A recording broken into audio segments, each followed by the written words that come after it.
இந்த வாரத்திலையும் செய்தியின் தலைப்பு சிறையும் சித்தமும். என்னது? சிறையும் சித்தமும். 3 வாரங்களாக தொடர்ச்சியாக 2 தலைப்பு சொல்லி நான் செய்தி கொடுத்துட்ருக்கேன். முதல்ல விலகி போன மகிமையும் திரும்ப வந்த உதவியும்னு சொன்னேன். அடுத்த வாரத்தில் துன்பம் நிறைந்த கெத்செமனேயும் கனிதரும் ஒளிவு மரம்னு சொன்னேன். இந்த வாரம் சிறையும் சித்தமும், பிரிசன் அண்ட் பர்பஸஸ். வாசிக்கலாம். எரேமியா 32வது அதிகாரம் 1வது வசனம் முதல் 5வது வசனம் வரைக்கும் வாசிக்கலாம். பார்க்குறோம், நேபுகாத் நேச்சாரோட 18வது வருஷத்தில் யூதாவின் ராஜாவாகிய சிதேக்கியா என்ன பண்ணார்? எரேமியாவை சிறைச்சாலையில் அடைத்தார். ஹல்லேலூயா. ஆமாம், நேபுகாத் நேச்சார் புறஜாதிய நாட்டார். அவங்க இப்போ யூதா தேசத்தை அடிமையாக்கணும்னு சொல்லி அவங்க ஒரு இடத்துல காத்திருக்கிறாங்க. அப்போ யூதா ராஜாக்கிட்ட எரேமியா சொல்கிறார், இந்த மாதிரி நேபுகாத் நேச்சார்கிட்ட நம்ம எல்லாரும் அடிமையாக ஒப்பு கொடுக்கப்படுவோம், அதனால் நீ கர்த்தர் சொல்லுகிறபடி செய்யின்னு சொல்லி தீர்க்க தரிசனத்தை சொல்கிறார். ஆனால் யூதாவோட ராஜா என்ன செய்யலை? சிதேக்கியா ராஜா அவன் சொல்கிறத ஏற்றுக்க முடியல.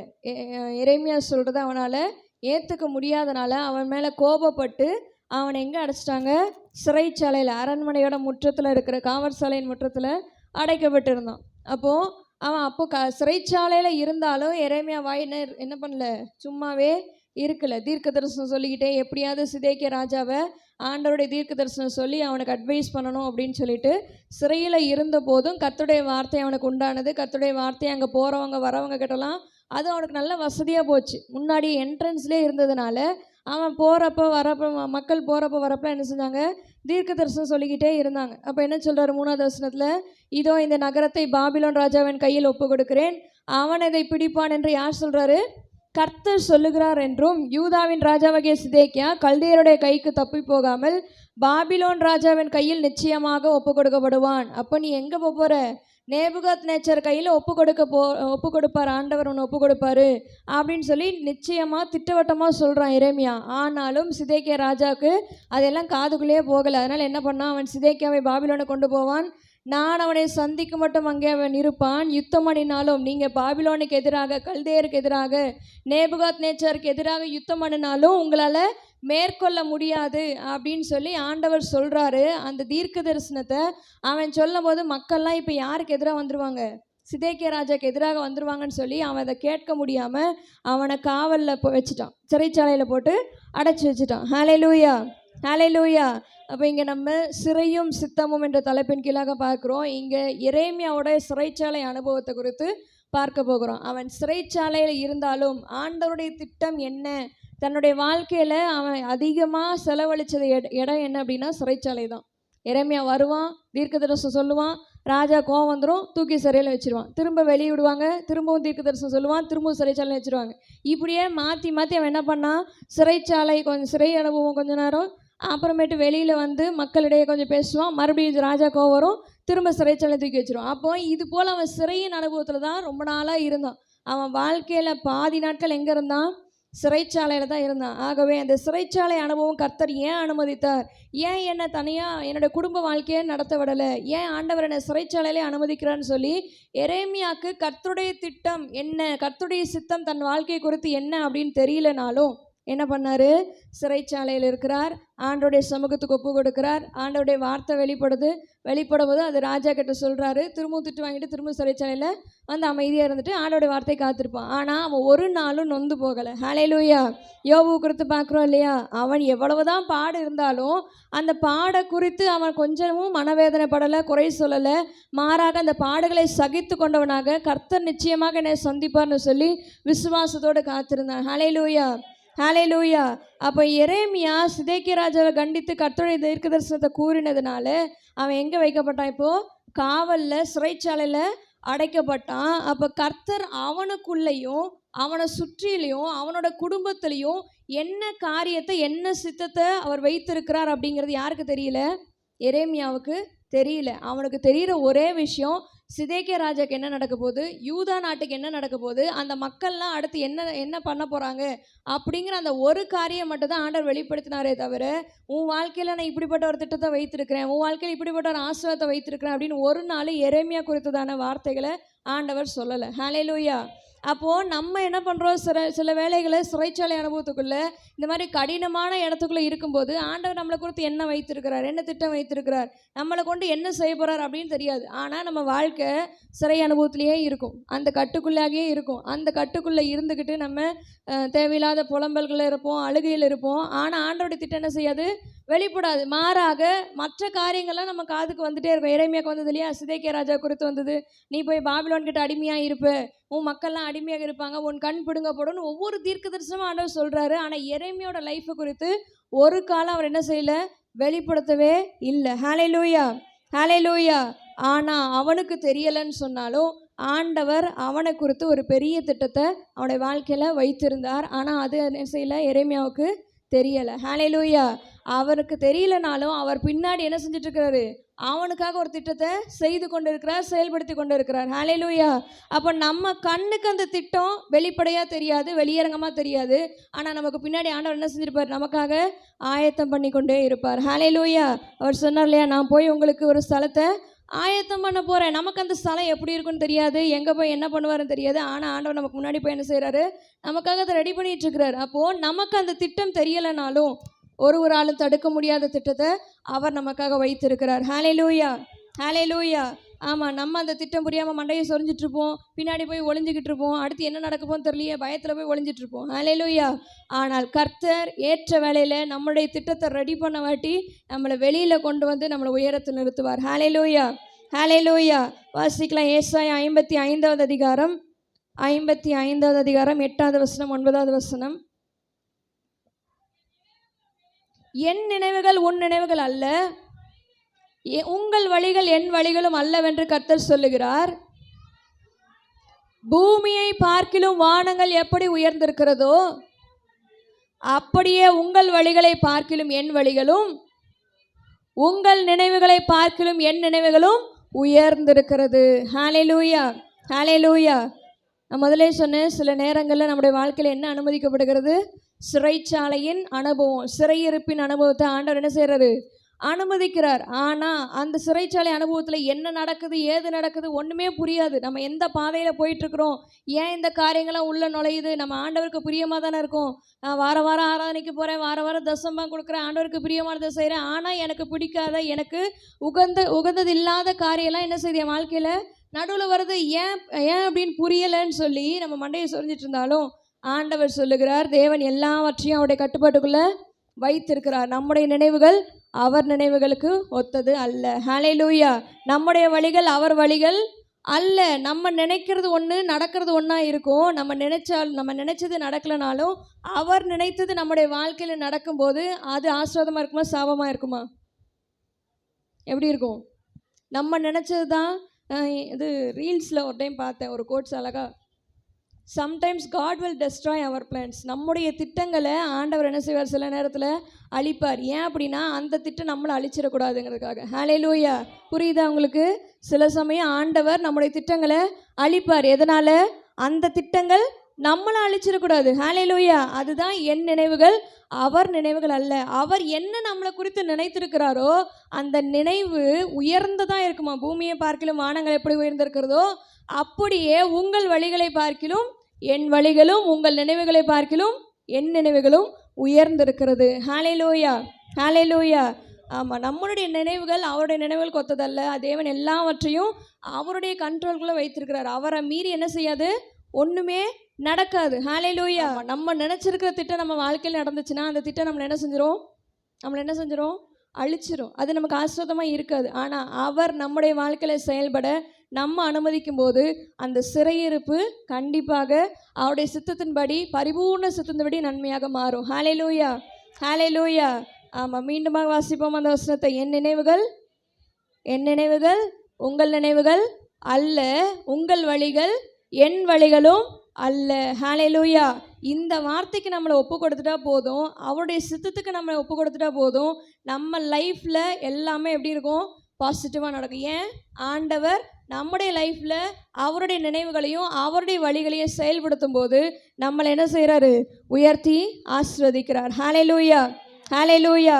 நமக்கு புரியாத வழியில் தான் ஆண்டவர் என்ன செய்வார், திட்டத்தை செயல்படுத்துவார். ஏன் இப்படி பண்ணுறாரு அப்படின்னு புரியாது, ஏன் இப்படி பண்ணுறாருன்னு புரியாது. நம்ம நினைக்காத வழியில், புரியாத வழியில் எல்லாத்தையும் செய்வார். கடைசியில் பிளான்லாம் சக்ஸஸ்ஃபுல்லாக வந்து முடியும். ஹல்லேலூயா, ஹல்லேலூயா.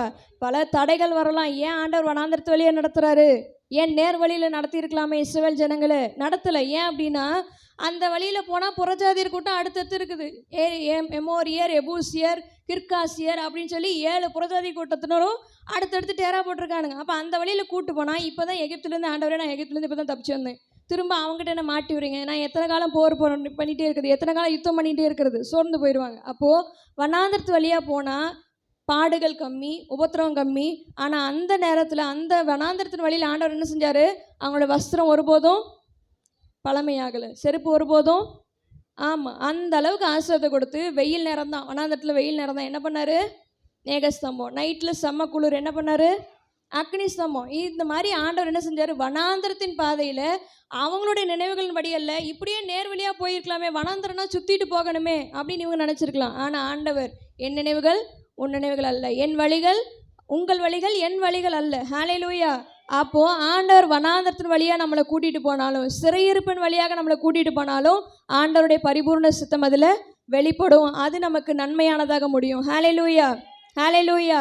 ஆமாம், இன்னொரு வசனத்தை வாசிக்கலாம். இப்போ தேவன் தருகிற அல்லது தேவன் நமக்கு அனுமதிக்கிற சிறைச்சாலை அனுபவங்கள் எதையெல்லாம் நம்மளுக்கு தருகிறது அப்படின்னு சொல்லி பார்க்க போகிறோம். முதலாவது சிறைச்சாலை அனுபவங்கள். ஆண்டவர் தருகிற, அனுமதிக்கிற சிறைச்சாலை அனுபவங்கள் எந்த மாதிரியாக இருக்குதுன்னு சொன்னால், முதலாவது காரியம், குழப்பம் நிறைந்த இடமாக இருக்கிறது. ஹல்லேலூயா. சிறைச்சாலை அனுபவம் நமக்கு என்ன தருது? என்ன தருது? குழப்பங்கள் தருது. ஏன் இந்த சிறைச்சாலை அனுபவம்? நான் எல்லாமே நல்லா தானே பண்ணுறேன், எல்லாமே ஆண்டவருக்கு பிரியமானதானே பண்ணுறேன், ஏன் ஆண்டவர் இந்த குழப்பத்தை அனுமதிக்கிறார்? ஏன் இந்த சிறையின் அனுபவத்தை அனுமதிக்கிறார்? வாசிக்கலாம். எரேமியா 16வது அதிகாரம் 2வது வசனத்தை வாசிப்போம். நீ பெண்ணை விவாகம் பண்ண வேண்டாம், இவ்விடத்தில் உனக்கு குமாரரும் குமாரத்திகளும் இருக்க வேண்டாம் என்றார். ஹல்லேலூயா. இப்போ குழப்பம் என்னது எரேமியாவுக்கு வந்தது? என்ன வந்துச்சு? நீ திருமணம் பண்ணக்கூடாது. கட்டளை என்னது? நீ கல்யாணம் பண்ணக்கூடாது. குடும்ப சந்தோஷம் உனக்கு கிடையாது, மனைவி கிடையாது, பிள்ளைங்க கிடையாது, உனக்கு பாசங்கிறது கிடையாது, எதுவுமே கிடையாது. ஏன்னா அதெல்லாம் இருந்துச்சுன்னா அவன் என்ன அனுமதிக்க முடியாது? சிறைச்சாலை அனுபவத்துக்குள்ளே போக முடியாது. சிறைக்குள்ளே இருந்துட்டா குடும்ப ஞாபகம் வரும், ஐயோ பொண்டாட்டி என்ன பண்ணுறா, பிள்ளைங்க என்ன பண்ணுறாங்க அப்படின்னு சொல்லி அந்த நினைப்புக்குள்ளே இருக்கும்போது ஆண்டோடைய தீர்க்க தரிசனம் வெளிப்படாது. வெளிப்பட்டாலும் அவனால் அது ஓப்பனாக என்ன செய்ய முடியாது? ராஜாவை எதிர்த்து சொல்ல முடியாது. ஹல்லேலூயா, ஹல்லேலூயா. அப்போ முதலாவது குழப்பத்துக்குள்ளே போகிறான். முதலாவது குழப்பம் என்னது?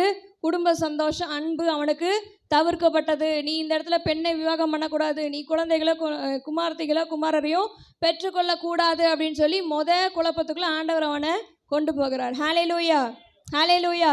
2வது குழப்பத்தை பார்க்கலாம். 15வது அதிகாரம் 10வது வசனம். 15வது அதிகாரம் 10வது வசனம்.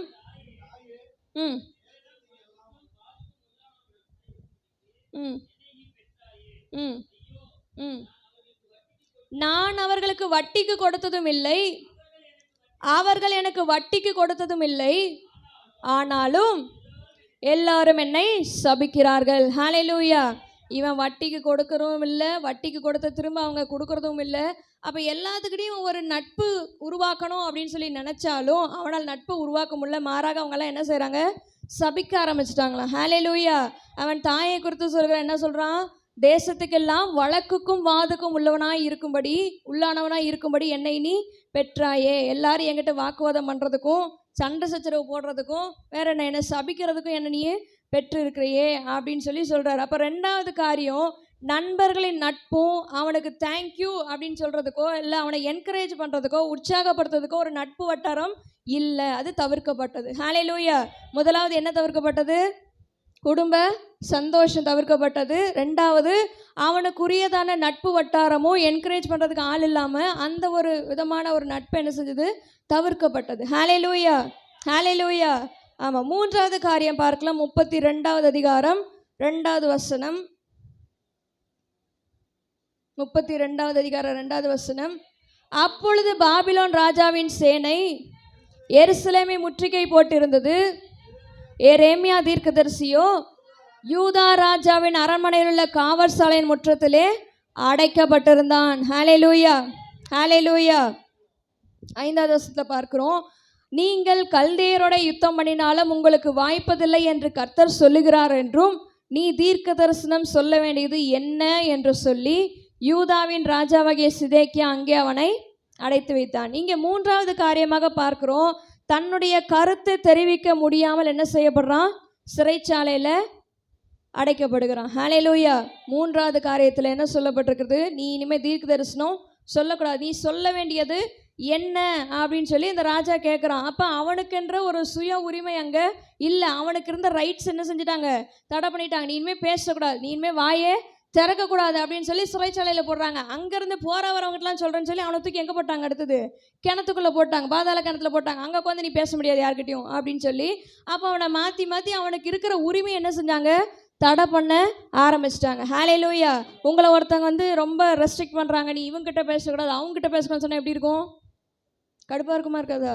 ஆமாம், சில ஹஸ்பண்ட் ஒய்ஃப்லாம் என்ன சொல்லுவாங்க, நீ உன் ரிலேட்டிவ்ஸ்கிட்ட பேசக்கூடாது, உங்கள் அம்மாட்ட பேசக்கூடாது, உங்கள் அப்பாட்ட பேசக்கூடாது, தங்கச்சிட்டே பேசக்கூடாது, எல்லாம் ஏற்றி விட்டுருவாங்க, சொல்லுவாங்களே இல்லையா? அப்போ நம்ம ரெஸ்ட்ரிக்ட் பண்ணலாம், ஆனால் அவங்களால கடைபிடிக்க முடியாது. எரேமியாவுக்கு அப்படி தான். எரேமியா என்ன செஞ்சார், நீ சொல்லக்கூடாது பேசக்கூடாது அப்படின்னு சொல்லி ராஜா சொன்னாலும் போகிறவர்களாம் கூப்பிட்டு, எப்பா நீ போய் சரண்டர் ஆயிரு, இல்லைன்னா ராஜா என்ன செஞ்சிருவான், கொண்டு போய் அடிமையாக வச்சிருவான் அப்படின்னு சொல்லி போகிற வரவங்கட்டலாம் ஆண்டவருடைய தீர்க்க தரிசனத்தை சொல்லிக்கிட்டே இருக்கிறாரு. ஆனாலும் அவன் என்ன செய்கிறான், ராஜா இனிமேல் பேசக்கூடாது, நீ சொல்ல வேண்டியது என்ன என்று சொல்லி அவனுக்கு இருக்கிற உரிமைகளை பறித்து கொண்டான். ஹல்லேலூயா.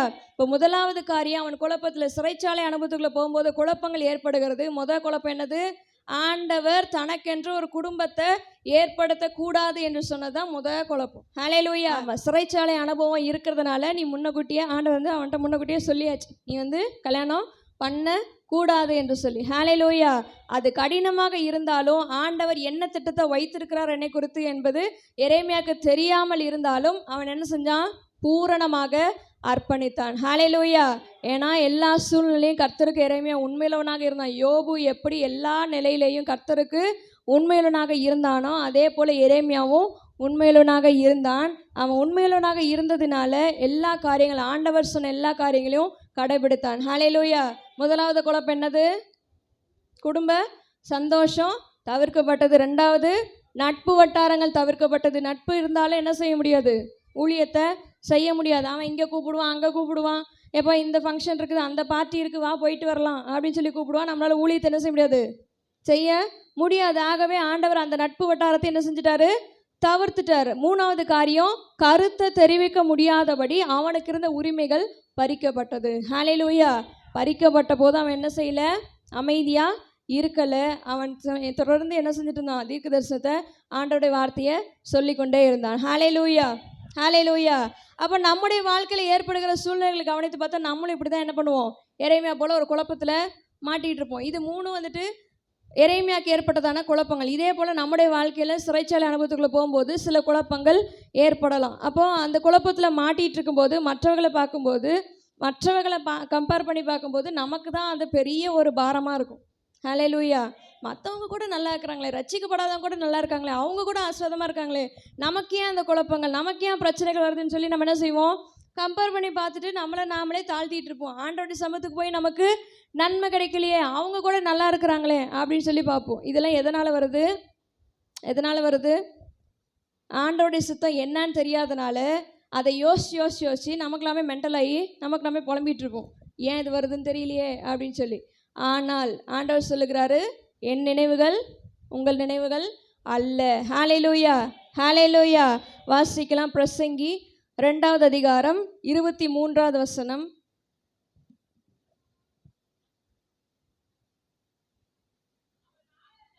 அவன் நாட்களெல்லாம் அலுப்புள்ளது, அவன் வேலைகள் வருத்தம் உள்ளது, ராத்திரியிலும் அவன் மனதுக்கு இளைப்பாறுதல் இல்லை, இதுவும் மாயே. ஹல்லேலூயா. இங்கே மனுஷனுடைய வாழ்க்கையை குறித்து சொல்லுகிறார்.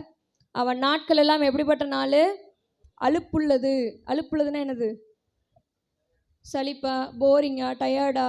ஹல்லேலூயா. நம்ம நாட்கள் எல்லாம் அலுப்புள்ளதாக இருந்ததுன்னா, நம்ம வேலைகள் வருத்தமுள்ளதாக இருந்ததுன்னா ராத்திரியில் நமக்கு என்ன வராதான், தூக்கம் வராதான், இளைப்பாறுதல் இருக்காதான். இது எல்லாமே என்னது, மாயை. ஹல்லேலூயா. ஹல்லேலூயா. அப்போ இந்த காரியம்லாம் இருக்கும் எப்போ, நம்ம சிறைச்சாலை அனுபவத்துக்குள்ளே போகும்போது இந்த மாதிரி அலுப்புள்ள காரியம், வருத்தமுள்ள காரியம், இளைப்பாறுதல் இல்லாத காரியம், இந்த மாதிரி குழப்பங்கள்லாம் என்ன செய்யுது, அந்த சிறையின் அனுபவத்துக்குள்ள வருது. இது எல்லாமே யாருக்கு வந்துச்சு? இப்போ எரேமியாவுக்கு வந்தது. ஆனாலும் எரேமியா அந்த சூழ்நிலை என்ன பண்ணாரு? நீ என்ன பேசக்கூடாதுன்னு சொன்னியா, நான் அப்பதான் பேசுவேன். ஹல்லேலூயா. ஆமா, ராஜா என்ன சொன்னாரு? தீர்க்க தரிசனம் சொல்லுகிறது என்ன, நீ சொல்லக்கூடாதுன்னு சொன்னாலும் அவன் என்ன செஞ்சான்? அங்க உட்காந்து தீர்க்க தரிசனம் சொன்னான். ஏன்? அவன் கர்த்தருக்கு உண்மையுள்ள தீர்க்கதரிசியாக, உண்மையுள்ள ஊழியக்காரனாக இருந்தான். ஹல்லேலூயா, ஹல்லேலூயா.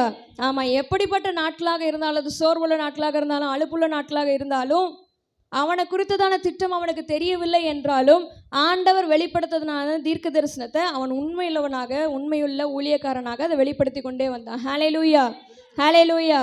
அப்போ நம்ம பார்க்க முடிகிறதுக்கு மேலான உயர்ந்த கட்டத்தில் தேவன் நம்முடைய வாழ்க்கையில் செயல்பட்டு கொண்டிருக்கிறார் என்பதை நம்ம என்ன செய்யணும்?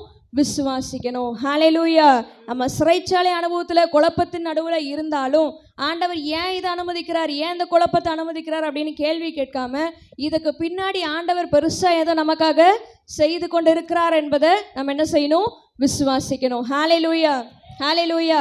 யோபுக்கு ஒரு ஐடியாவுமே இல்லை, ஏன் ஆண்டவர் இந்த காரியத்தை நடத்துறாரு, ஏன் என் பிள்ளைகளை ஆண்டவர் இடத்துலேருந்து பறித்து கொண்டார், ஏன் இந்த ஆஸ்தியெல்லாம் பறித்து கொண்டார், எதனால் இது நடக்குது, ஒன்றுமே புரியல. ஆனால் என்ன சொல்கிறான்?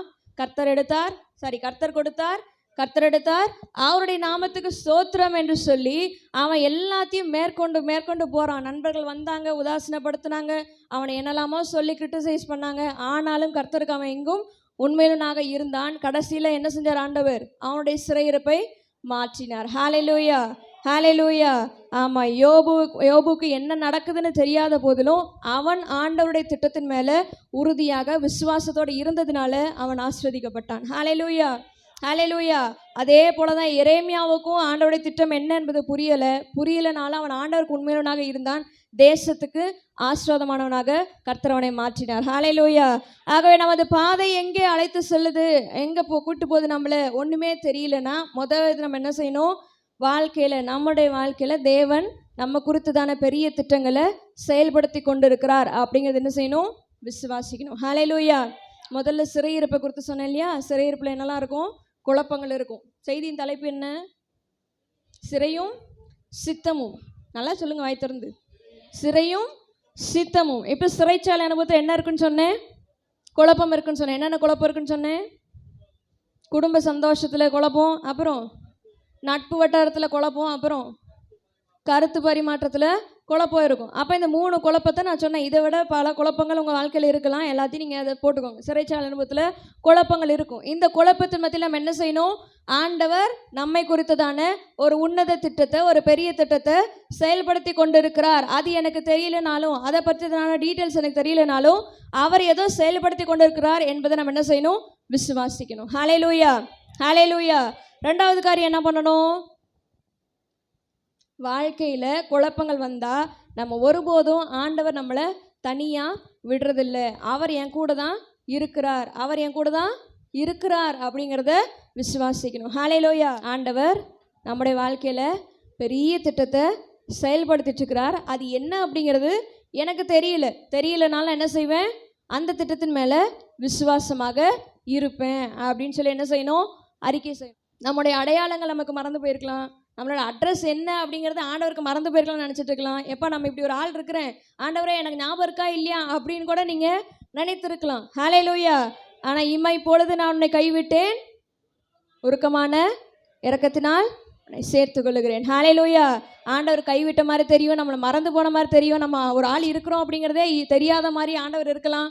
ஆனாலும் ஆண்டவர் எல்லா கடினமான சூழ்நிலையும், எல்லா காம்ப்ளிகேஷன்ஸ் மத்தியிலையும் ஆண்டவர் என்ன செய்கிறாரு? நம்ம கூட தான் இருக்கிறார் அப்படிங்கிறத விசுவாசிக்கணும். ஹல்லேலூயா. இப்போ குழப்பங்கள் மத்தியில் 2 காரியத்தை செய்யணும். ஒன்று அவருடைய திட்டத்தின் மேலே விசுவாசம், இன்னொன்று அவர் நம்ம கூட இருக்கிறார் என்பதில் விசுவாசமாக இருக்கணும். ஹல்லேலூயா. வாசிக்கலாம். சங்கீதம் 37வது அதிகாரம் 23வது வசனம். சங்கீதம் 37:23.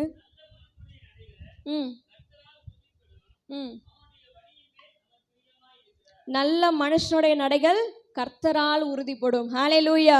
நம்முடைய நடைகள் மனுஷனால் அல்ல, கர்த்தரால் என்ன செய்யுமா? உறுதிப்படும். அவனுடைய வழியின் மேல் அவர் பிரியமாய் இருக்கிறார். குழப்பத்தின் மத்தியில், கடினமான சூழ்நிலை மத்தியில், காம்ப்ளிகேஷன் மத்தியில், கன்ஃபியூஷன்ஸ் மத்தியில் ஆண்டவர் நம்மளை என்ன செய்வார்? நேர் வழியாக நடத்துவார், உறுதியாக நடத்துவார். நம்முடைய வழியின் மேலே அவர் பிரியமாக இருக்கிறார். ஹல்லேலூயா. அப்போ குழப்பத்தின் மத்தியில் ஆண்டவர் நம்மளை நேர் வழியாக நடத்துவார். எத்தனை பேர் விசுவாசிக்கிறீங்க?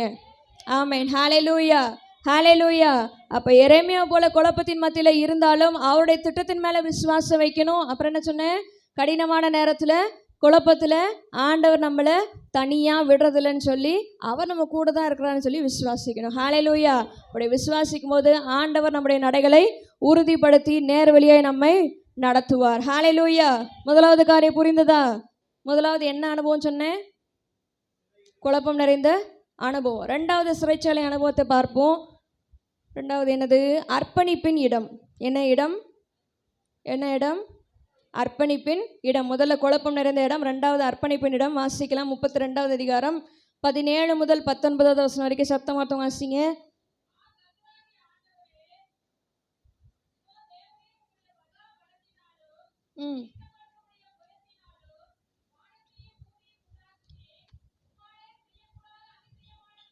உம்மாலே செய்யக்கூடாத அதிசயமான காரியம் ஒன்றுமில்லை. கிருபை செய்கிறவரும் பிதாக்களுடைய அக்கிரமத்தை அவர்களுடைய பின்னடியார் பிள்ளைகளின் மடியிலே சரி கட்டுவருமாகிய சேனைகளின் கர்த்தரினும் நாமமுள்ள மகத்துவமும் வல்லமையுள்ள தேவனே, யோசனையிலே பெரியவரும் செயலிலே வல்லவருமாய் இருக்கிறீர். அவன் அவனுக்கு அவன் அவனுடைய வழிக்கு தக்கதாகவும் அவன் அவனுடைய கிரியைகளின் பலனுக்கு தக்கதாகவும் அளிக்கும்படி நோக்கமாய் இருக்கின்றன. ஹல்லேலூயா, ஹல்லேலூயா. இப்போ இங்கே பார்க்குறோம் அர்ப்பணிப்பின் இடம் என்று சொன்னேன். என்ன இடம்? அர்ப்பணிப்பின் இடம். அப்போ இந்த இடத்துல எரேமியா என்ன பண்ணுறாரு? இன்னும் சிறைச்சாலையில் தான் இருக்கிறாரு. சிறைச்சாலையில் இருக்கும்போது என்ன சொல்கிறாரு?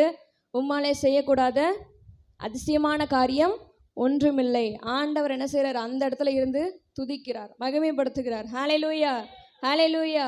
இதோ தேவரீர் உம்முடைய மகாபலத்தினாலும் நீட்டப்பட்ட உம்முடைய புயத்தினாலும் வானத்தையும் பூமியும் உண்டாக்கினீர். நம்ம வந்த உடனே என்ன செய்யறோம்? ஆலயத்துக்கு வந்த உடனே சர்வ சிருஷ்டிக்கும் எஜமானரே, சர்வ வல்லமையுள்ளவரே சொல்கிறோமா? அப்போ துதிக்கிறார். எரேமியா என்ன செய்கிறார்? ஆண்டவரை பார்த்து துதிக்கிறார். துதிச்சுட்டு அப்புறம் சொல்கிறார், உம்மாலே செய்யக்கூடாத அதிசயமான காரியம் ஒன்றுமில்லை. அவ்வளவு தூரம் அவர் ஆண்டவர் மேலே என்ன செய்கிறாரு? நம்பிக்கை வைத்திருக்கிறார். ஆண்டவரே, நான் சிறைச்சாலையில் தான் இருக்கிறேன், சிறையின் அனுபவத்தில் குழப்பத்தின் மத்தியில் தான் இருக்கிறேன், ஆனாலும் உம்முடைய சமூகத்தில் என்னை முழுமையாக அர்ப்பணிக்கிறேன். உம்மாலே செய்யக்கூடாத அதிசயமான காரியம் என் வாழ்க்கையில ஒன்றுமே இல்லை என்று சொல்லி முழு உள்ளத்தோட அங்கே விசுவாசத்தோட ஆண்டோட சமூகத்தில் என்ன செய்கிறார்? தன்னை அர்ப்பணிக்கிறார். ஆகவே இந்த சிறைச்சாலையின் அனுபவம் நம்மளுக்கு என்ன கொடுக்கிறது? ஒரு பூரண அர்ப்பணிப்புக்குள்ளாக நம்மை நடத்துகிறது. ஹல்லேலூயா, ஹல்லேலூயா. குழப்பங்கள் மத்தியில் ஆண்டவரை துதிக்கும் போது எல்லா குழப்பமும் என்ன செஞ்சிடும்? என்ன செஞ்சிடும்? ஓடியே போயிடும். ஹல்லேலூயா, ஹல்லேலூயா. ஆமாம், நம்மளுடைய திட்டங்கள் சின்னதாக இருக்கலாம். ஆண்டவருடைய திட்டங்கள் எப்படி இருக்கும்? நம்ம நினைக்கிறத விட பெருசாக இருக்கும். ஹல்லேலூயா. உங்கள் பிள்ளைகளை குறித்து தானே நீங்கள் ஒரு திட்டம் போட்டிருப்பீங்க, பிள்ளைங்க அதுக்கு ஒரு திட்டம் போட்டுட்ருக்கோம். யாருடைய திட்டம் கரெக்டாக இருக்கும்? யாருடைய திட்டம் கரெக்டாக இருக்கும்? நம்ம ஆண்டவர் விடுங்க. இப்போ நீங்களும் பிள்ளைங்களும் எடுத்துக்கோங்க, யாருடைய திட்டம் பெஸ்ட்டாக இருக்கும்? அப்பா அம்மாவோட திட்டங்கள் தான் பிள்ளைங்க திட்டத்தோட பெஸ்ட்டாக இருக்கும். பிள்ளைங்க சின்ன விதமாக யோசிக்கும், அவங்க லெவலுக்கு என்னவோ, அவங்க ஏஜ் லிமிட்டுக்கு என்னவோ அப்படி யோசிப்பாங்க. பெற்றோர்கள் எப்படி யோசிப்பாங்க? ஃப்யூச்சர் பிளான்ஸை யோசிப்பாங்க. எது நம்ம பிள்ளைங்களுக்கு சரியாக இருக்கும், நம்மளோட பட்ஜெட்டை பொறுத்து பிள்ளைங்களுக்கு எது சரியாக இருக்கும் அப்படின்னு சொல்லி ஒவ்வொரு காரியத்தையும் அவங்க பிளான் பண்ணி செய்வாங்க. இப்போ ஆண்டவரையும் சேர்த்துக்கோங்க. இப்போ யாருடைய திட்டம் பெருசாக இருக்கும்? ஆண்டவருடைய திட்டம் பெருசாக இருக்கும். இப்போ நம்மளுடைய ஏஜ் லிமிட்டும் ஆண்டவருடைய லிமிட்டும் என்ன செய்யாது? ஒத்து போகாது. என்னுடைய நினைவுகள், ஆமாம், அப்போது எல்லாமே என்ன செய்யுது? மாறுது. அந்த சூழ்நிலையில் நம்முடைய திட்டங்கள் சிறிதாக இருந்தாலும் ஆண்டவர் நமக்காக வைத்திருக்கிற திட்டம் பெரிதாக இருக்கும்போது அவருடைய கரத்தில் எல்லாத்தையும் சரண்டர் பண்ணி அர்ப்பணிக்கும் போது அவர் நம்முடைய வாழ்க்கையில் அதிசயமான காரியத்தை செய்வாரா மாட்டாரா? அப்போ எரேமியாவுக்கு தன்னுடைய சுற்றி இருக்கிற சூழ்நிலைகள் புரியலை, என்ன திட்டங்கள் போயிட்டு இருக்குன்னு தெரியல. ஆனால் கர்த்தர் என்ன செஞ்சார்? சிறைச்சாலையிலிருந்து துதித்தார். ஹல்லேலூயா. சிறைச்சாலையிலிருந்து துதித்து வேற ஒருத்தவங்க சொல்லுங்க பார்ப்போம். பவுலும் சீலாவும் என்ன செஞ்சாங்க? சிறைச்சாலையில் இருக்கும்போது துதித்தாங்க, மகிமைப்படுத்தினாங்க. சிறைச்சாலை என்னாச்சு? அதிர்ந்தது. ஹல்லேலூயா, ஹல்லேலூயா. அப்போ அந்த இடத்துல ஆண்டவருடைய மகிமை வெளிப்பட்டது. நம்ம சிறைச்சாலை அனுபவத்திலிருந்து துதிக்கும் போது, அவரை மகிமைப்படுத்தும் போது, அவர் என்ன செய்வார்? உடனே இறங்கி வந்து நமக்காக கிரியை செய்வார். ஹல்லேலூயா, ஹல்லேலூயா. வாசிக்கலாம் இன்னொரு வசனத்தை, எபிரேயர் 4வது அதிகாரம் 16வது வசனம்.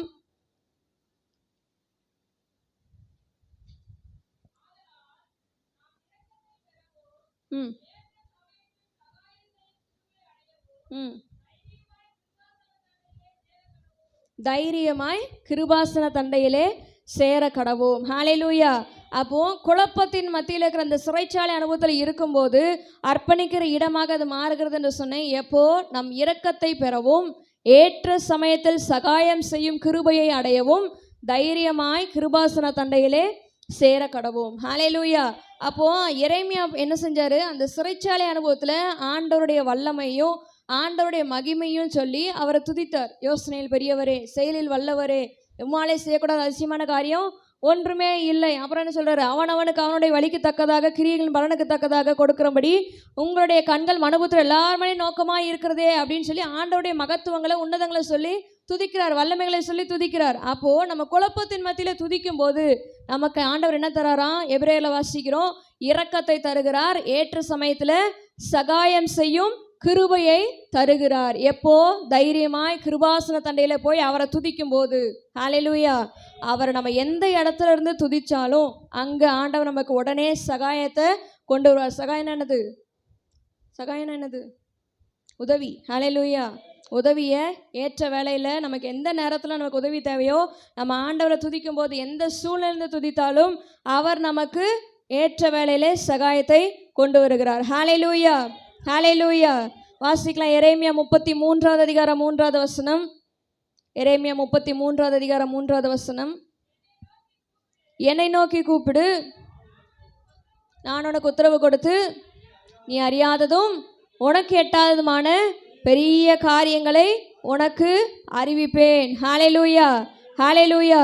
நம்ம ஆண்டவரை தேடும்போது, அவரை கூப்பிடும்போது, சிறைச்சாலை அனுபவத்திலிருந்து, குழப்பத்தின் நடுவிலிருந்து, பிரச்சனைகளின் நடுவிலிருந்து அவரை கூப்பிடும்போது நமக்கு தெரியாத பிளான் அவர் சொல்லுவார். நமக்கு எட்டாதமான பெரிய காரியங்கள் நமக்கு அறிவிப்பார். ஹல்லேலூயா. 32வது அதிகாரம் 27வது வசனத்தை வாசிப்போம்.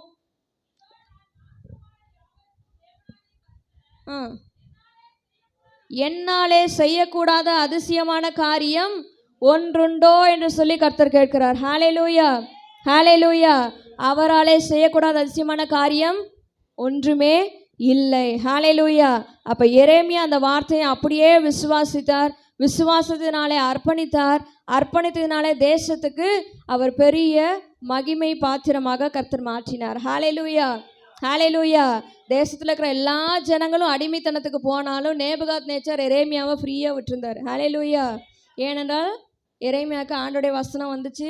அந்த வசனத்தின்படி நேபுகாத் நேச்சாருக்கும் அது தெரிஞ்சதுனால நீர் கர்த்தருடைய தீர்க்கதரிசின்னு சொல்லி அவரை ஃப்ரீயாக விட்டுட்டார். ஹல்லேலூயா, ஹல்லேலூயா. அப்போ பார்க்குறோம், எரேமியாவுக்கு ஆண்டவருடைய திட்டங்கள் வெளிப்படவில்லை என்று சொன்னாலும், தன்னுடைய வாழ்க்கையை கொடுத்ததான திட்டங்கள் அவனுக்கு தெரியலைன்னு சொன்னாலும் ஆண்டவர் மேலே விசுவாசம் வைத்தார். ஹல்லேலூயா. அதனால் அர்ப்பணித்தார். அவர் பெரிய ஆசீர்வாதத்தை சுதந்தரித்தார். வாசிக்கலாம் தானியேல் 3வது அதிகாரம் 16வது வசனம் முதல் 18வது வசனம் வரைக்கும். தானியேல் 6வது அதிகாரம் 10வது வசனம். 2 கொரிந்தியர் 12, 9, 10. இந்த 3 காரியத்திலையும் பார்க்குறோம் 3 பேரும் சிறைச்சாலைக்கிட்டு போயிட்டு வந்தவங்க. ஆள் பார்த்தீங்கன்னா ஷாத்ராக், மேஷாக், ஆபேத்நேகோ. அப்போ அவங்க 3 பேர் என்ன பண்ணாங்க? அவங்களுக்கும் தெரியலை ஆண்டவர் தங்களுடைய வாழ்க்கை குறித்துதான என்ன திட்டம் வைத்திருக்கிறார் அப்படிங்கிறது தெரியல. ஆனாலும் அந்த திட்டங்கள் மத்தியில் அவங்க ஆண்டவர் மேலே என்ன செஞ்சாங்க? உறுதியாக இருந்தாங்க. நீங்கள் எங்களை அக்கினி சூளையில் போட்டாலும் ஆண்டவர் எங்களை என்ன செய்வார்? விடுவிப்பார் அப்படின்னு சொல்லி அவங்க உறுதியாக நின்னாங்க. அவங்க உறுதியின்படி, விசுவாசத்தின்படி ஆண்டவர் அவங்களை என்ன செஞ்சார்? தப்புவித்தார். ஹல்லேலூயா. 2வது நபரை பார்க்குறோம். தானியேல் 6வது அதிகாரம் 10வது வசனத்தில் தானியேலும் சிங்கங்களை குறித்து பார்க்குறோம். அங்கேயும் பாருங்கள், தானியேல் எங்கே போடப்பட்டார்? சிங்க கபி போல் குழப்பம் நிறைந்த ஒரு சிறைச்சாலைகளை போடப்பட்டாங்க. அப்போ சிங்கம் என்ன செய்யலை? அவங்கள தானியேலை மேற்கொள்ளலை, கொஞ்சம் கூட வாயை திறக்கலை, பேசாம அமைதியாக போய் உட்காந்துருச்சு. ஆண்டவர் சிங்கங்களின் வாயை என்ன செஞ்சார்? கட்டிட்டார். ஹல்லேலூயா. அப்போ தன்னுடைய வாழ்க்கையை குறித்து ஆண்டவர் என்ன திட்டம் வைத்திருக்காரு? ஏன் சிங்க கபிக்குள்ள நான் அனுப்புறாருன்னு தெரியலையே, சிங்கத்துக்கு இறையாயிட்டா நான் என்ன பண்றது அப்படின்னு சொல்லி பயத்தோடு அல்ல, ஆண்டவர் என்னை குறித்து என்ன திட்டம் வைத்திருந்தாலும் சரி, அவர் என்னோட கூட இருக்கிறார், அவர் எனக்கு பின்னாடி பெரிய திட்டத்தை செயல்படுத்தி கொண்டிருக்கிறார் விசுவாசத்தோடு சிங்கக்கபிக்குள்ளே போனால் திரும்ப உயிரோட வெளியே வந்தான். ஹல்லேலூயா, ஹல்லேலூயா. மூன்றாவது காரியம் பார்க்குறோம், பவுலை குறித்து பார்க்குறோம். பவுலுடைய வாழ்க்கையில் ஒரு முள் அனுமதிக்கப்பட்டது. ஹல்லேலூயா. ஆனால் அந்த முள் ஏன் அனுமதிக்கப்பட்டது, ஏன் ஆண்டவர் அதை அனுமதித்தான்னு சொல்லி அவனுக்கு தெரியலனாலும், என் கிருபை உனக்கு போதும்னு சொல்லி ஆண்டவர் சொல்லியிருக்கிறாரு. ஆகவே இந்த பலவீனமான முள் என்ன செய்யாது, ஒன்றும் செய்யாது, நான் இன்னும் கர்த்தருடைய ஊழியத்தை தொடர்ந்து செய்வேன் என்று சொல்லி விசுவாசத்தோடு செய்தான். அவன் ஏற்ற வேளையில் ஆண்டவருடைய மகிமைக்கு பாத்திரமாக மாறினான். ஹல்லேலூயா. அப்போ இந்த 3 பேரும் சிறைச்சாலை அனுபவத்துக்குள்ளே போயிட்டு வந்தவங்க தான். ஆனாலும் திட்டங்கள் என்னன்னு தெரியனாலும், தரிசனங்கள் என்னன்னு தெரியலனாலும், ஆண்டவருடைய சித்தம் என்னன்னு தெரியலனாலும் எப்படி இருந்தாங்க, உறுதியாக இருந்தாங்க. ஹல்லேலூயா. இடம் பார்க்க போகிறோம், ஆறுதலின் இடம். அப்போ வாசிக்கலாம். 33வது அதிகாரம் 1வது வசனம் முதல் 3வது வசனம் வரைக்கும் வாசிப்போம்.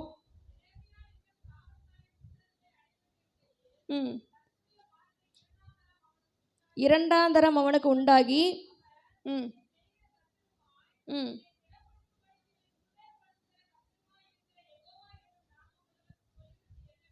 ம் ம் ம் இப்போ முதல்ல வாசம் 32வது அதிகாரத்தில் சிறைச்சாலையில் போடப்பட்டார். 33வது அதிகாரத்தில் இன்னும் சிறைச்சாலையில் தான் என்ன செய்கிறாரு, அடைக்கப்பட்டிருந்தார். அப்போ 2வது முறை கர்த்தருடைய வார்த்தை அவருக்கு உண்டாகிறது. அப்போ ஆண்டவர் எப்படி சொல்கிறாரு, இதை செய்கிற கர்த்தருமாய், இதை திடப்படுத்தும்படிக்கு, இதை உருவேற்படுத்துகிற கர்த்தருமாய் இருக்கிற யெகோவா என்னும் நாமமுள்ளவர் சொல்லுகிறது என்னவென்றால், அவருடைய பேர் எப்படி சொல்கிறார் பாருங்க, எப்படி டிஸ்கிரைப் பண்ணுறார் ஆண்டவர், இதை செய்கிற கர்த்தருமாய். இப்போ இனிமே சொல்ல போகிற ஒவ்வொரு வாக்குத்தத்தங்களும் ஒவ்வொரு தீர்க்க தரிசனங்களும் நான் என்ன செய்வேன், நிச்சயமாக செய்வேன். இதை செய்கிற கர்த்தருமாய், இதை திடப்படுத்தும்படிக்கு, இதை உறுதிப்படுத்தும்படிக்கு, இதை உருவேற்படுத்துகிற கர்த்தருமாய் இருக்கிற யெகோவா என்னும் நாமம் உள்ளவர். ஹல்லேலூயா, ஹல்லேலூயா. அப்போ என்ன சொல்றாரு, என்னை நோக்கி கூப்பிடு, அப்பொழுது நான் உனக்கு உத்தரவு கொடுத்து நீ அறியாததும் உனக்கு எட்டாததுமா இருக்கிற பெரிய காரியங்களை உனக்கு அறிவிப்பேன். ஹல்லேலூயா, ஹல்லேலூயா. அப்போ இந்த வார்த்தையை ஆண்டவர் சொல்றதுக்கு முன்னாடியே சொல்லிட்டாரு, இதை செய்கிற கர்த்தர். இனிமே சொல்ல போகிற ஒவ்வொரு வாக்குத்தத்த வசனங்களையும் ஒவ்வொரு தீர்க்க தரிசனங்களையும் உன் வாழ்க்கையில் என்ன செய்வேன், அப்படியே நிறைவேற்றுவேன், இதை நான் செய்வேன் அப்படின்னு சொல்லி ஆண்டவர் முன்னாடியே சொல்லுகிறார். ஹல்லேலூயா. அப்போ ஆண்டவர் நம்ம சிறைச்சாலை அனுபவத்தில் வசனங்களையும் வார்த்தைகளையும் கொடுக்கும்போது அந்த வாக்குத்தத்தங்களை நம்ம பிடித்து கொள்ளணும். என்ன பண்ணணும், பிடித்து கொள்ளணும். அதில் சார்ந்து கொள்ளும்போது அந்த சிறையிருப்பின் சூழலில் நமக்கு ஆண்டவர் என்ன தருகிறார், ஆறுதலை தருகிறார். ஹல்லேலூயா, ஹல்லேலூயா. ஆமாம், எதுவுமே அவருக்கு கடினமான காரியம் அல்ல, உம்மாலே செய்யக்கூடாத அதிசயமான காரியம் ஒன்றுமே இல்லை என்று சொல்லி விசுவாசத்தோடு அவருடைய வாக்குத்தத்தங்களை சார்ந்து கொள்ளும் போது எல்லா சூழலிலும் நமக்கு ஆறுதலை கொடுக்கிறவராய் இருக்கிறார். ஹல்லேலூயா, ஹல்லேலூயா. வாசிக்கலாம். எபேசியர் 1வது அதிகாரம் 11வது வசனம். எபேசியர் 1வது அதிகாரம் 11வது வசனத்தை வாசிப்போம். முன்னே நம்பிக்கையாய் இருந்த நாங்கள் மகிமைக்கு புகழ்ச்சியாய் இருந்து ம் ம் ம்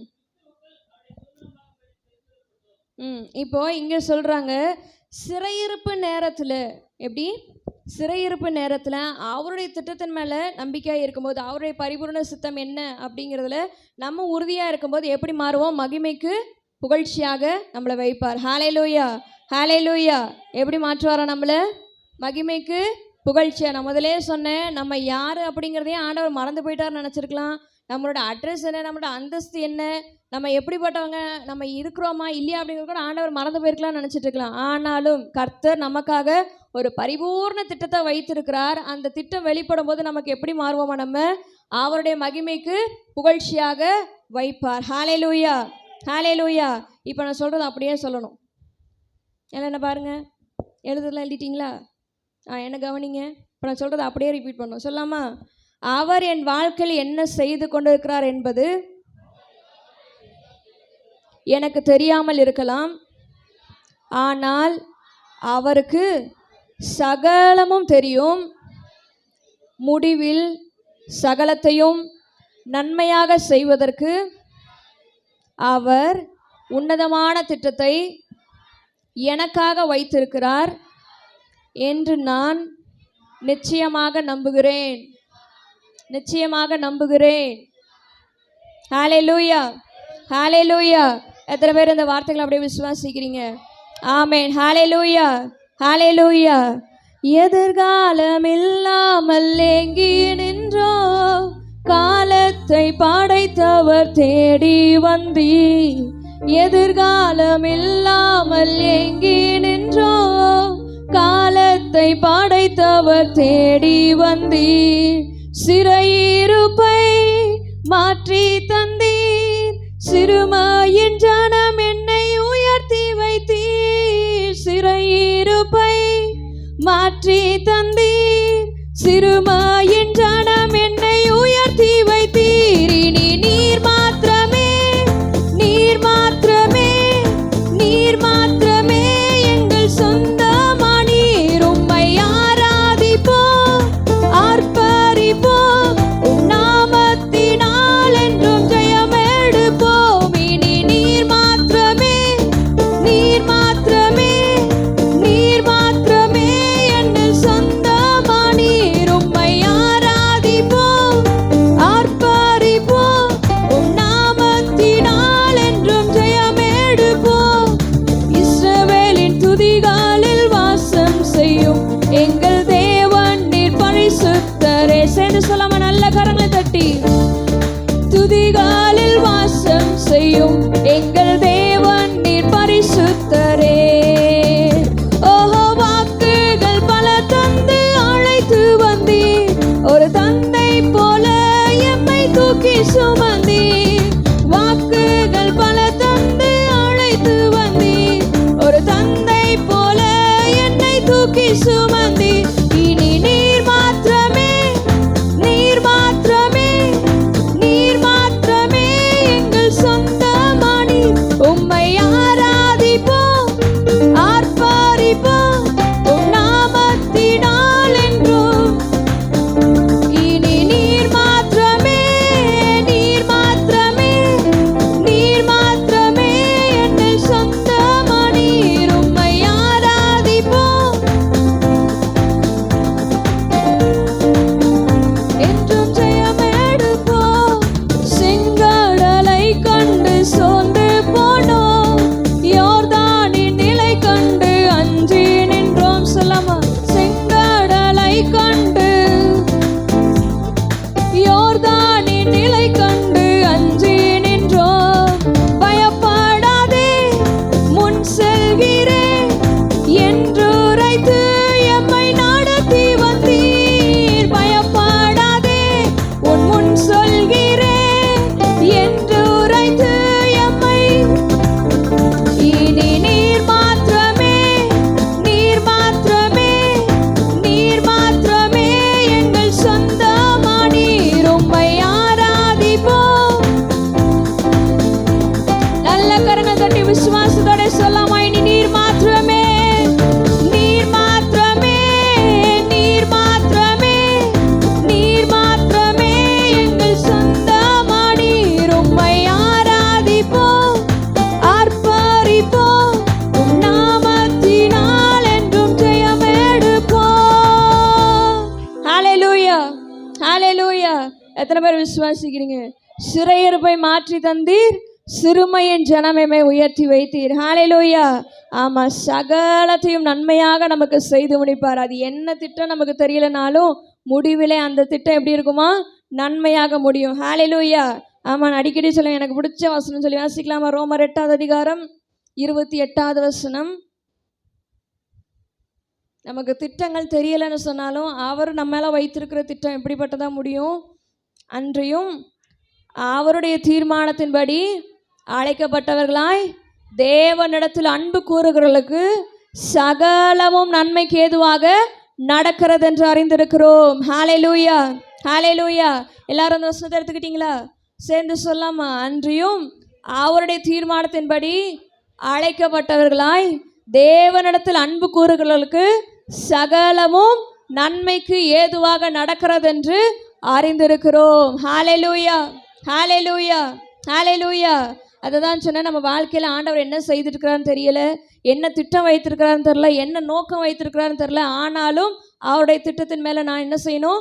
விசுவாசிக்கிறேன், நம்புகிறேன்னு சொல்லி அறிக்கை செய்யும் போது அந்த திட்டம் நம்முடைய வாழ்க்கையில் நிச்சயமாக நன்மையாக முடியும். ஹல்லேலூயா, ஹல்லேலூயா.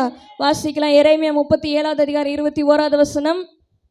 எரேமியா 37வது அதிகாரம் 21வது வசனம். ம் ம் ம் தினம் ஒரு அப்பத்தை அவனுக்கு வாங்கி கொடுக்கும் கட்டளையிட்டான். அப்படியே எரேமியா காவல் சாலையின் முற்றத்தில் இருந்தான். இப்போ 37வது அதிகாரத்தில் பார்க்குறோம், இன்னமும் எரேமியா எங்கே இருக்கிறாரு? சிறைச்சாலையில் தான் இருக்கிறாரு. முதல்ல சொன்ன சிறைச்சாலையில், ஃபஸ்ட்டில் சிறைச்சாலையில் போடும்போது குழப்பத்தில் இருந்தார், ஆண்டவர் மேலே விசுவாசம் வச்சார். ரெண்டாவது சிறைச்சாலையில் இருக்கும்போது என்ன பண்ணார்? ஆண்டவரை துதிச்சார்.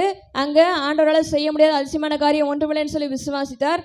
இப்போ 3வது சிறைச்சாலையில் இருக்கிறாரு. ஜனங்கள்லாம் பஞ்ச பட்டினியில் இருக்கிறாங்க, சாப்பிட்றதுக்கு ஒன்றும் இல்லை. ஆனால் ராஜா என்ன சொல்கிறாரு? எரேமியாவை போய் போஷிங்க, ஒரு அப்பத்தை என்ன செய்யுங்க, தினமும் ஒரு அப்பத்தை என்ன செய்யுங்க, அவனுக்கு வாங்கி கொடுங்க. எப்படியா? ஜனங்கள்லாம் பசியில் இருக்காங்க, பட்டினி இருக்கிறாங்க, ஆனால் சிறைச்சாலை இருக்கவனுக்கு உணவு கிடைக்குது. ஹல்லேலூயா, ஹல்லேலூயா. அதுதான் ஆண்டவர் செய்கிற கிருபை. ஹல்லேலூயா. நம்ம குழப்பத்தின் நடுவில் இருந்தாலும், பிரச்சனை நடுவில் இருந்தாலும், நமக்கு கொடுக்க வேண்டிய நன்மையை, நமக்கு கொடுக்க வேண்டிய ஆகாரத்தை யார் மூலமாவது, எந்த காக்கா மூலமாவது ஆண்டவர் செய்வார்? கொடுத்து ஆஸ்வதிப்பார். ஹல்லேலூயா, ஹல்லேலூயா. காகங்களை கொண்டு போஷிச்ச ஆண்டவர் நம்மளை என்ன செய்ய மாட்டார்? பட்டினியாக போக விட மாட்டார். ஹல்லேலூயா. பழைய கஞ்சியாவது கிடைக்காதா அப்படின்னு நினச்சிட்டு இருப்போம், ஆண்டவர் காடையை கொடுப்பார். ஹல்லேலூயா. அதுதான் ஆண்டவர் காட்டுகிற நன்மை. ஹல்லேலூயா. எத்தனை பேர் விசுவாசிக்கிறீங்க? ஹல்லேலூயா, ஹல்லேலூயா. வாசிக்கலாம். எபேசியர் 3வது அதிகாரம் 20வது வசனம். நாம் வேண்டிக் கொள்ளுகிறதற்கும் நினைக்கிறதற்கும் மிகவும் அதிகமாய் நமக்குள்ளே கிரியை செய்கிற வல்லமையின்படியே நமக்கு செய்ய வல்லவராகிய அவருக்கு. அப்போ எப்படி? நம்ம வேண்டிக் கொள்ளுகிறதற்கும் நினைக்கிறதற்கும் அதிகமான காரியங்களை நமக்காக அவர் செய்ய வல்லவராய் இருக்கிறார். ஹல்லேலூயா, ஹல்லேலூயா. சேர்ந்து சொல்லாமா? நான் வேண்டிக் கொள்ளுகிறதற்கும் நான் நினைக்கிறதற்கும் மிகவும் அதிகமாய் எனக்குள்ளே கிரியை செய்கிற வல்லமையின்படியே எனக்கு செய்ய வல்லவராகிய கர்த்தர் என்னோடே இருக்கிறார். ஹல்லேலூயா, ஹல்லேலூயா, ஹல்லேலூயா. அப்போ நம்ம நினைக்கிறதுக்கும் வேண்டிகளுக்கும் அதிகமாக பெரிய காரியங்களை, எண்ணி பார்க்க முடியாத காரியங்களை நம்முடைய வாழ்க்கையில் கர்த்தர் என்ன செய்கிறாரு? செயல்படுத்தி கொண்டு இருக்கிறார். ஹல்லேலூயா, ஹல்லேலூயா. ஆமாம், நம்ம அழுகையின் பள்ளத்தாக்கில் போனாலும் ஆண்டவர் என்ன செய்வார்? நீரூற்றாக மாற்றுவார். எத்தனை பேர் விசுவாசிக்கிறீங்க?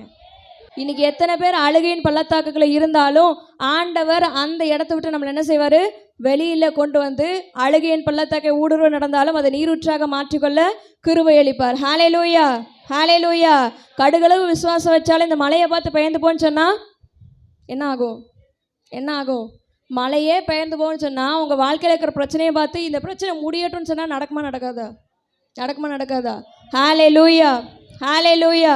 அப்போ ஆண்டவர் நமக்கு சிறைச்சாலை மத்தியில் அவரை சார்ந்திருக்கும் போது, அவருடைய வாக்குத்தத்தங்களை சார்ந்திருக்கும் போது நம்ம மலையை பார்த்து பெயர்ந்து போன்னு சொன்னாலும் பெயர்ந்து போயிடும். இந்த அழுகையின் பள்ளத்தாக்கை பார்த்து ஆண்டவர் இதை விட்டு வெளியே கொண்டு வாங்கன்னு சொன்னால் உடனே நம்மளை என்ன செஞ்சுருவாரு? வெளியில் கொண்டு வந்துவார். நம்ம சொல்ல வேண்டியதெல்லாம் வாக்குத்தத்தங்கள். என்ன சொல்லணும்? வாக்குத்தத்தங்கள். ஹல்லேலூயா. நம்ம வேண்டிக் கொள்ளுவதற்கும் நினைக்கிறதுக்கும் மிகவும் அதிகமான காரியங்களை நம்முடைய வாழ்க்கையில் செய்ய வல்லவர். ஹல்லேலூயா. வாசிக்கலாம். சங்கீதம் 14வது அதிகாரம் 7வது வசனம். சங்கீதம் 14:7. இன்னொருத்தர் செப்பனியா 3:20 எடுத்து வைத்துக் கொள்ளுங்க. சீயோனிலிருந்து இஸ்ரவேலுக்கு ரட்சிப்பு வருவதாக, கர்த்தர் தம்முடைய ஜனத்தின் சிறையிருப்பை திருப்பும் போது யாக்கோபுக்கு களிப்பும் இஸ்ரவேலுக்கு மகிழ்ச்சியும் உண்டாகும். ஹல்லேலூயா. இப்போ சிறைச்சாலை அனுபவத்தெல்லாம் சொன்னேன். 3 அனுபவம் சொன்னேன்னா என்னென்ன? குழப்பத்தின் அனுபவம், அர்ப்பணிப்பின் இடம், அடுத்தது ஆறுதலின் இடம். இப்போ இந்த 3 இடமும் சிறைச்சாலையில் இருக்கும். இப்போ இந்த 3 இடம் இருக்குது. அர்ப்பணிப்பின் இடம் இருக்குது, ஆறுதலின் இடம் இருக்குது. அதனால சிறைச்சாலையில் இருக்கலாம்னு நினச்சிக்கலாமா? சிறைச்சாலை அனுபவத்தை விட்டு வெளியில் ஆண்டவர் நம்மளை கொண்டு வருவார். இந்த சிறைச்சாலைக்குள்ளே வச்சு நம்மளை எல்லாம் பக்குவப்படுத்தி அர்ப்பணிக்க வச்சு நம்மளை ஆறுதல் கொடுத்து தைரியப்படுத்தின பிறகு ஆண்டவர் அந்த சிறையிருப்பு என்ன செய்வாராம்? திருப்புவார். திருப்பும் போது என்ன உண்டாகும்? யாக்கோபுக்கு களிப்பும் இஸ்ரவேலுக்கு மகிழ்ச்சியும் உண்டாகும். ஹல்லேலூயா, ஹல்லேலூயா. அடுத்த வசனத்தை வாசிக்கலாம். செப்பனியா 3வது அதிகாரம் 20வது வசனம். செப்பனியா 3வது அதிகாரம் 20வது வசனம். அக்காலத்திலே உங்களை கூட்டி கொண்டு வருவேன். எப்போ எங்கேருந்து கூட்டி வருவார்? சிறைச்சாலையிலிருந்து. சரி, எங்கெல்லாம் சிறையிருப்பில் மாட்டிட்டு இருக்கீங்களோ எல்லாத்தையும் கூட்டிகிட்டு வருவேன். அக்காலத்திலே உங்களை சேர்த்து கொள்ளுவேன். உங்கள் கண் காண நான் உங்கள் சிறையிருப்பை திருப்பும் போது பூமியில் உள்ள சகல ஜனங்களுக்குள்ளும் நான் உங்களை எப்படி வைப்பேன்? கீர்த்தியும் புகழ்ச்சியுமாய் வைப்பேன் என்று கர்த்தர் சொல்லுகிறார். ஹல்லேலூயா. இதை செய்ய போகிறதான கர்த்தர் நமக்கு சொல்லுகிறார். என்ன சொல்றாரு? சிறையிருப்பெல்லாம் திருப்பும் போது யாக்கோபுக்கு மகிழ்ச்சியும் களிப்பும் உண்டாகும். உன் கண்காண சிறையிருப்பை திருப்பும் போது நீ எங்கெல்லாம் தலை குனிஞ்சியோ அந்த ஜனங்களுக்கு முன்பதாக உன்னை கீர்த்தியும் புகழ்ச்சியுமாக வைப்பேன் என்று கர்த்தர் சொல்லுகிறார். ஹல்லேலூயா. அப்போ நம்ம வாழ்க்கையில் அனுபவிக்கிற எல்லா சிறைச்சாலை அனுபவங்கள் மத்தியிலையும் ஆண்டவர் நம்மோட இருக்கிறார் என்பதை, அவருடைய திட்டங்கள் ஏதோ பெருசாக தீட்டிட்டு இருக்கிறாரு, நம்மளை கொடுத்து பெரிய திட்டத்தை செயல்படுத்திட்டு இருக்கிறாருன்னு சொல்லி விசுவாசிக்கும் போது, அந்த சிறையிருப்பின் அனுபவத்தில் நம்மளை அர்ப்பணித்து அவரிடத்துல சரண்டர் ஆகி அவருக்கு ஒப்புவிக்கும் போது ஆண்டவர் என்ன செய்கிறாரு? ஆறுதலை கொடுத்து பின்னாடி இந்த சிறைச்சாலை அனுபவத்திலேருந்து வெளியில் கொண்டு வருகிறார். சிறையிருப்பை திருப்பும் போது நமக்கு களிப்பையும் மகிழ்ச்சியும் கொடுக்கிறார். ரெண்டாவது, கீர்த்தியும் புகழ்ச்சியுமாக வைக்கிறார். ஹல்லேலூயா, ஹல்லேலூயா. அப்போ சிறையிருப்பின் அனுபவத்தை மாற்றி நமக்கு சிறைவாழ்வு மறைந்து சீர்வாழ்வை மலர செய்கிறார். அப்போ சிறையும் சித்தமும் என்று சொல்லி பார்த்தோம். சிறையில் பல காரியங்கள், பல குழப்பங்கள் இருந்தாலும் ஆண்டவர் நமக்காக என்ன செய்கிறாரு? ஒரு திட்டத்தை செயல்படுத்திட்டு இருக்கிறாரு. அது நமக்கு இப்போ என்ன செய்யுது? மறைவாக இருக்குது, நம்ம கண்களுக்கு மறைவாக இருக்குது, வெளிப்படையாக தெரியல. ஆனால் அது தெரிய வரும்போது எப்படி இருக்குமா? மகிழ்ச்சியும் களிப்பும் புகழ்ச்சியும் கீர்த்தியுமாக இருக்கும் என்று கர்த்தர் சொல்லுகிறார். ஹல்லேலூயா, ஹல்லேலூயா. எத்தனை பேர் விசுவாசிக்கிறீங்க? ஹல்லேலூயா. சிறை வாழ்வு மறையும், சீர்வாழ்வு மலரும், சீயோனின் மகிமை திரும்பும். எத்தனை பேர் விசுவாசிக்கிறீங்க? தேவன் சிறையிருப்பை திருப்பும் போது நம்முடைய வாழ்க்கையில மகிழ்ச்சி உண்டாகும், புகழ்ச்சி உண்டாகும், களிப்பு உண்டாகும், கீர்த்தி உண்டாகும். கர்த்தர் நம்மளை கனமுள்ள பாத்திரமாக மாற்றுவார். ஹல்லேலூயா, ஹல்லேலூயா. விசுவாசித்து அர்ப்பணிப்போம். தொடர்ந்து கர்த்தர் நம்முடைய வாழ்க்கையில மகிமையான காரியங்களை செய்வாராக.